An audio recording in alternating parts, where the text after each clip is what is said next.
We are Campaign Force. This is the Veterans in Politics podcast. Let's introduce you to our guest. In this episode, we meet Home Office Junior Minister Andrew Lewer, MBE MP. Although not a veteran, Andrew is a veteran of politics, serving in local government, the European Parliament and UK Parliament during his career, the only current MP to have done so. He's also a huge supporter of the armed forces, particularly the reserves, having recently asked the Prime Minister at Prime Minister's Questions to support 103 Battalion REME, who are headquartered in his Northampton South constituency.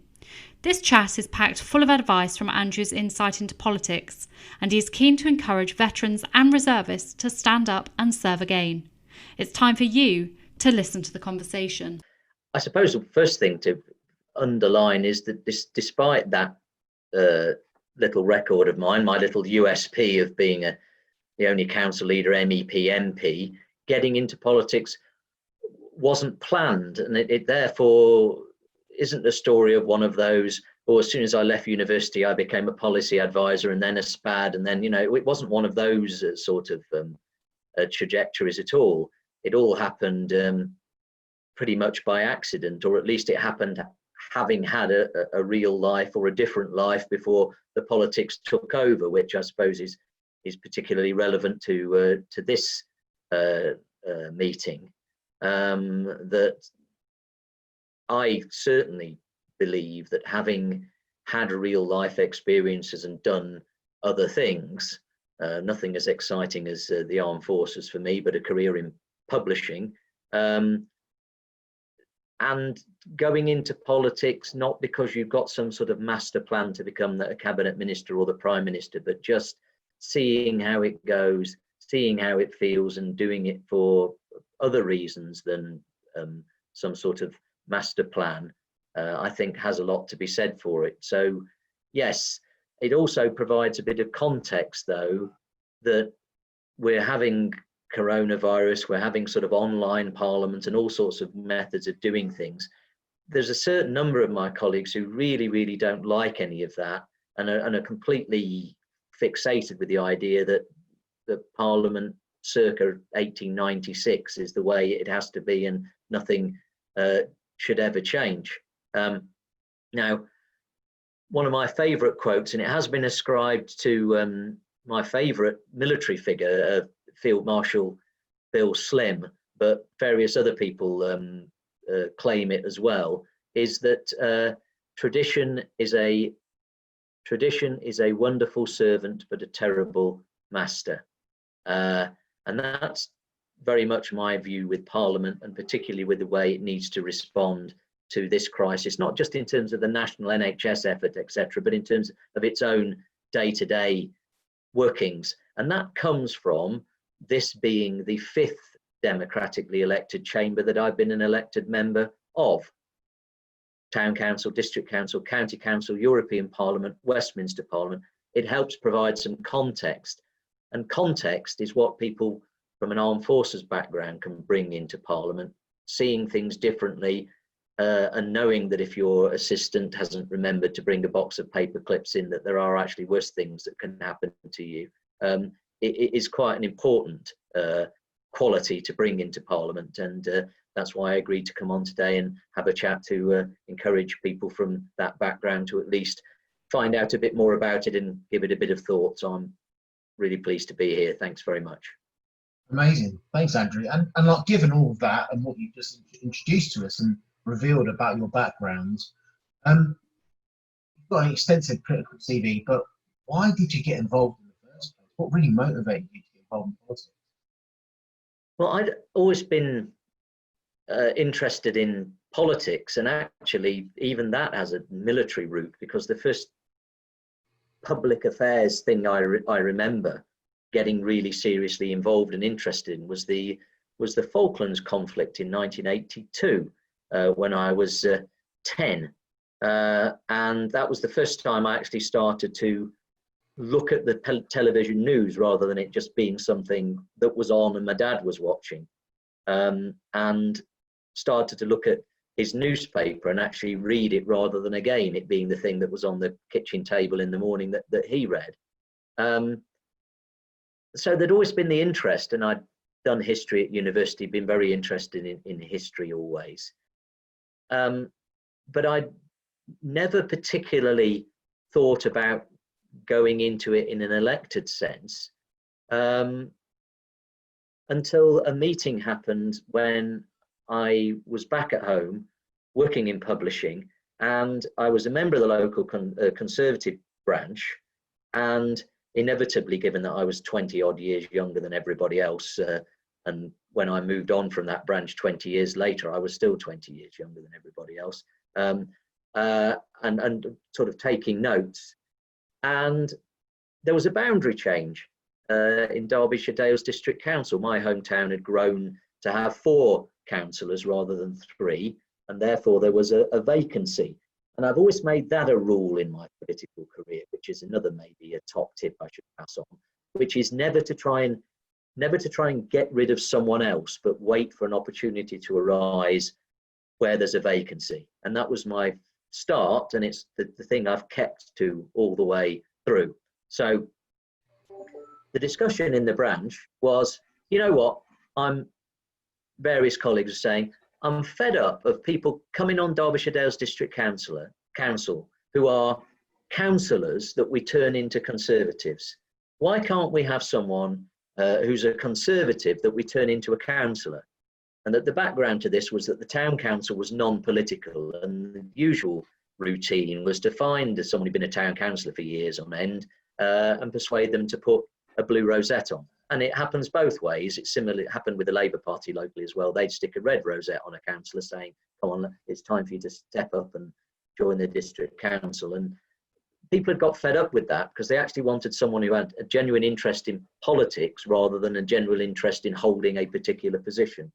So I'm sitting there nodding sagely saying, no, that's absolutely right. Yeah, we should do that, shouldn't we?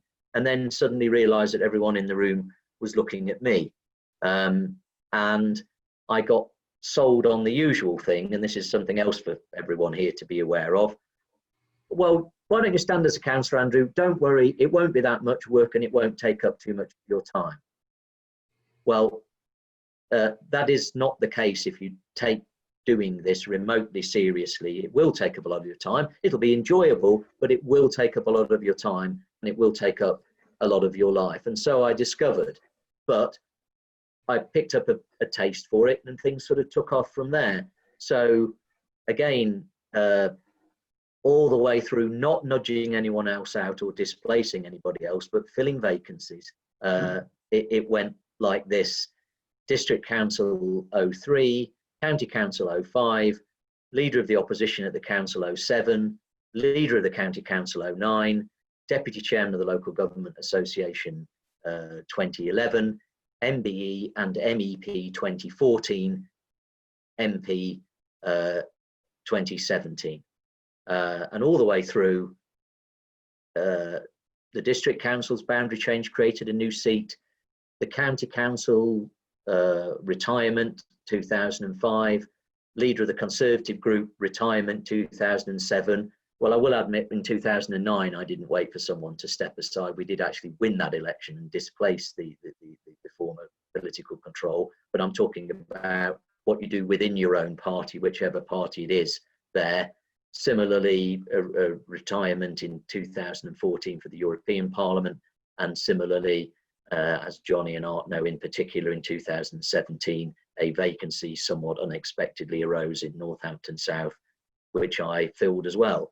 And even with my new job as Parliamentary Private Secretary to the Home Office, I only expressed an interest and pitched in for that because my predecessor had been promoted up to the Whip's office, so I wasn't trying to say, can you elbow that bloke out so I can have his job, please? Because although it's great at the time and you get the job, fantastic, you'll always have that person there, you'll always have that group of people knowing that you gave them the elbow to advance your own interests, and it usually comes back to bite you at some point. That's amazing. I mean, you certainly have risen up through the ranks, that's for sure, to where you are at the moment. And but also being in positions of leadership, which many of us in the military community will identify with. So when you were a leader of the local authority in particular, specifically, what did you look for, the qualities in your team? And if you could perhaps comment, how do you see those qualities compatible with the armed forces community? Well, I mean, the key bit of characteristic that was vitally important when I became leader of the county council was loyalty. And the reason that that was so important was, as well as it just generally being in life and in politics, is that we had a majority of one, and it was the first change of administration in that council since 1977, and I found myself as the youngest county council leader in the country, all at the same time. So therefore, we had a team where nobody could decide to absent themselves from the meeting or say, oh, well, I might make myself a bit unpopular with my local, so I'm going to sit this one out. Because if any one member of the team sat out, then we lost the vote. And in 4 years, we didn't lose a single vote in council or in committee because people stuck together, but also because of no surprises. That was the other key bit.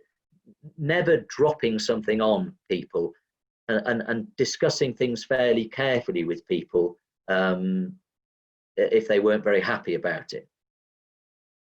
I was also, I think, assisted by the fact that as my chief whip at the county council, I had a recently retired Army Signal Staff Sergeant who understood these sorts of dynamics and also worked in that sort of classic NCO officer sort of style of good cop, bad cop with me, that he'd kick off and tear strips off people who'd forgotten to vote or done something wrong and so on. And then I'd go and see them, or they'd come and see me, and I'd give them a cup of tea and soothe them down and chat them around a bit. And both parts of that dynamic were necessary to keep things in order.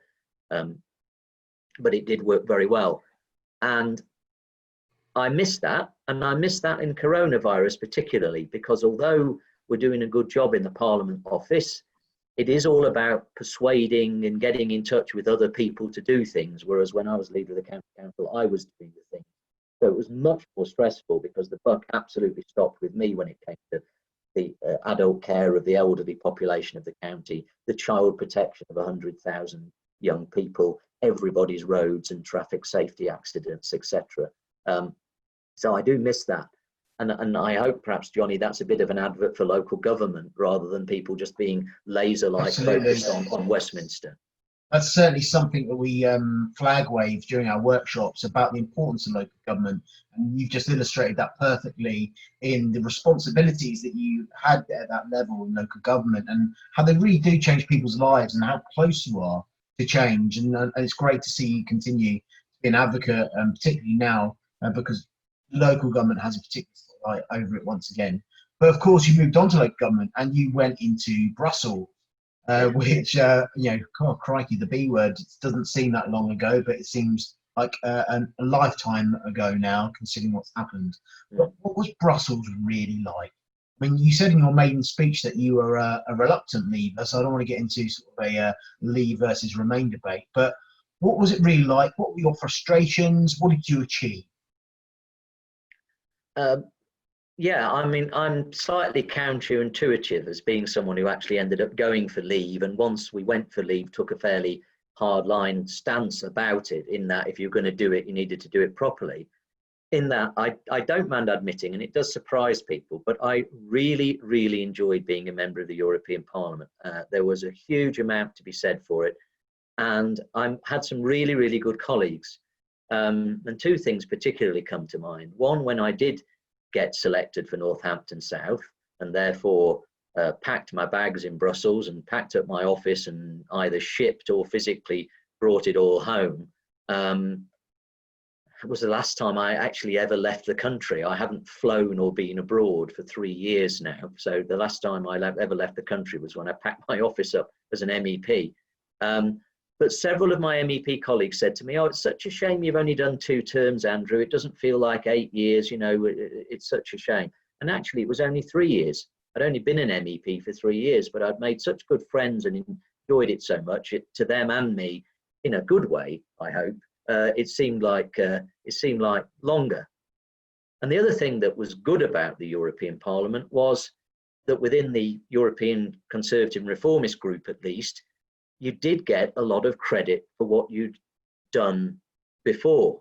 So within 5 weeks of being newly elected as a member of the European Parliament, I was appointed the coordinator, that is the lead member, not just for British Conservatives, but for the whole European Conservative movement, for both of the committees that I was on, the Education and Culture Committee and the Regional Development Committee. Regional Development Committee was the second highest spending committee in the entire European Parliament, second only to agriculture. Regional development was a huge amount of money straight in there, because it's a committee structure. There are no cabinet members in the European Parliament. Being the lead member on your committee is the most senior position that you can hold straight away, because of recognition of having been a county council leader, because of recognition of having been a university governor for many years prior to that, and recognition at the time of having just come off being a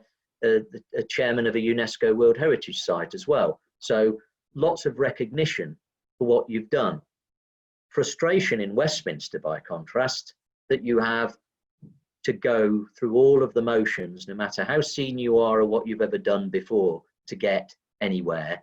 And I'm stating that as a fact rather than saying it's a positive, because I'm not sure that it is. And I think it actually puts a lot of people off, that if you've been a particularly senior person in whatever career you've done before, you know, if you've got yourself up to a fairly senior military rank, if you've run your own business, if you've been a senior partner in a law firm or so on, going back right down to the bottom as an MP, you've got the honour and privilege of serving, of course, you've got a constituency to look after, but in terms of, if you're looking ministerially, if you're looking at seniority, then the contrast is that in other areas of politics I've been in, the seniority and achievements you've achieved before count straight away, whereas in Westminster they tend to not. And this has led to, I mean, people like Archie Norman was chief executive of Asda, one of the largest companies in the country, was still told, yes, keep your nose clean for a year or two and we might let you be a PPS and carry notes around for a junior minister. It's a strange sort of system. I think that part of politics, the ministerial part, is the bit that most of us understand because we see it. It's visible, particularly at the moment with the briefings where you're seeing the team rotate, giving the daily brief back on TV to the public, and of course satirising things like Yes Minister.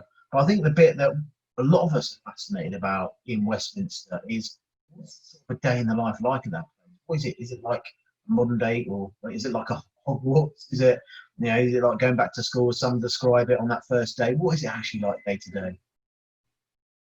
Yeah, it is, and again, I think the experience of having been in other political environments was helpful for me, because although it was still a lot to take in and very different, going from being an MEP to being an MP was a lot less different than going from virtually anything else to being an MP. There were two of us in my party who went from being a member of a parliament to being a member of another parliament, which is quite different than coming from any other sort of background. And I think particularly a background where you've had a lot of personal control. And I certainly found as a council leader, some of the best and worst people I had were people who'd come from a business background, because for one thing, they were used to being in charge, and suddenly you had to go through council officers to get anything done, which was very round and about for them and quite frustrating. And also added to that frustration, and I think this is especially the case for people from a military background as well, is that if you're trying to get things done and changed in politics, then achieving one of the 10 things that you want to achieve is a massive result. Whereas in most other walks of life, in business, in the military, you set yourself 10 targets and you're disappointed if you only achieved 8 or 9 of them, where it's exactly the other way around in politics. So it can be very, very frustrating. And that requires a lot of patience and sometimes a rather philosophical approach, which you have to work hard at sometimes, not to let that slide into actually being cynical about. Okay, and well, I mean, again, you've got such a huge vast array of experience, but what is it that you're most passionate about? What has cut through all of those experiences, from local government through to Brussels, through to Westminster? What is it that gets you out of bed in the morning and drives you as your passion project? Well, I think that's genuinely twofold. There's the sort of macro and micro to that. The micro, getting out of bed in the morning, is the individual people that you're able to do something very specifically for.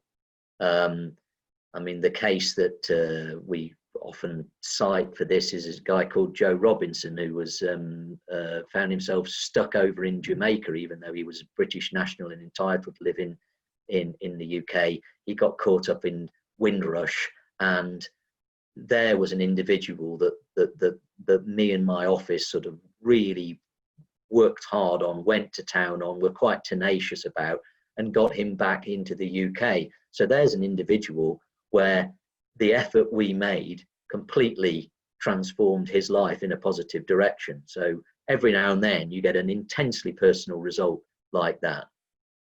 Otherwise, the macro is the sort of policy direction and the sort of the really big issues. And that is where there's an interesting dynamic for military figures to face particularly.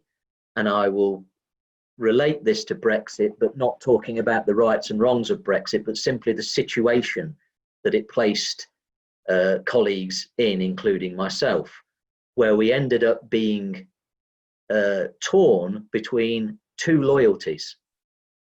A loyalty to our manifesto, which stated certain things, and a loyalty to our leader, who was stating other things. And that's what caused a party that normally prides itself on its steadfast loyalty and solid voting and what have you, to actually divide as dramatically as it did. But where in some respects that presents a problem for people with a military background, following the flag, doing as you're told, following the orders and so on, it also, I think, relates to the other aspect of a military personality, which is strength of character and resilience.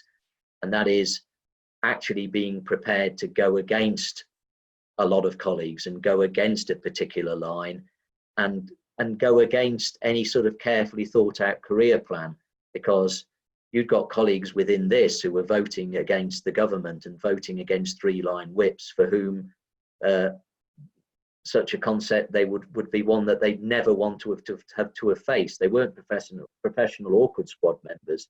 They were people who were faced with an almost impossible situation. And there were, interestingly, quite a large number of figures with a military background who did take the decision to do that, and I think had to draw from reserves of strength of character to do so. Yeah, I think we all saw those, and we can probably name those people. It was certainly interesting for us as political observers to see those personalities always watching the military folk within Parliament, of which is 49 at the moment, to see what they do, how they perform. And indeed, some of those are featuring now in the higher echelons of government. And we've already noted the fact that you have recently moved over to the Home Office. So within limits, can you tell us a little bit about your work at the Home Office? Maybe an insight into Priti Patel as well might be interesting for our viewers. Yeah, sure. You know, I've known Priti quite a while, and I've always got on extremely well with her. I think she is a very straightforward character who doesn't necessarily play the Westminster and Whitehall game in the same way that many of her colleagues do, in terms of being robustly clear about what she expects to be delivered. And I wonder that the modern concept of bullying and allegations of bullying seems at some stages to actually move into somebody just very bluntly telling someone else what they want them to do, which to me doesn't seem like bullying. But having had a career in local government and having had local government officers to deal with, and certainly I think coming into that, having had the other party in control for the previous third of a century, it was sometimes the case that you got more results by working out the personality you were dealing with and what they would respond to in a different sort of way. So it's been interesting with her and other people I've worked with to see how those different leadership styles work. Now, the Home Office is a huge department, and therefore it's a very different dynamic to the roles I had previously, where I was Parliamentary Private Secretary to the Northern Ireland office, and then they put Wales in, and then they put Scotland in. So I ended up being fairly uniquely, again, 3 times Parliamentary Private Secretary for 3 different government departments. But nevertheless, all 3 of those departments were very small, dealt with devolved administrations, and therefore you had a very personal and direct relationship with your Secretary of State and Minister, singular. So there was a team essentially of 4 of you: Secretary of State, Minister, Parliamentary Private Secretary, and the Whip. Whereas now you've got this huge and quite complex system where you've got ministers in the Home Office and the Justice Department doing dual roles and overlapping and so on. And it's been tough, because I only got this job in the Home Office just as the coronavirus issue was unfolding. So I haven't had the time to form the personal relationships and get my head around the pluses and minuses and the way people operate that I would normally do. And that's my MO really as a politician, is I'm quite the sort of people person. I'm interested in people and what makes them tick, and then work out how to deliver on the policy, rather than other people who are much more sort of policy focused and sometimes even regard, I think, the fact that people have personalities and different personalities as a bit of an irritant rather than a source of fascination. Thanks to our guests, and thank you for listening. If you've enjoyed this podcast, hit subscribe now. Alternatively, you can support our mission by checking out in the show notes below, where you can rate, donate, or become our mate. Thank you.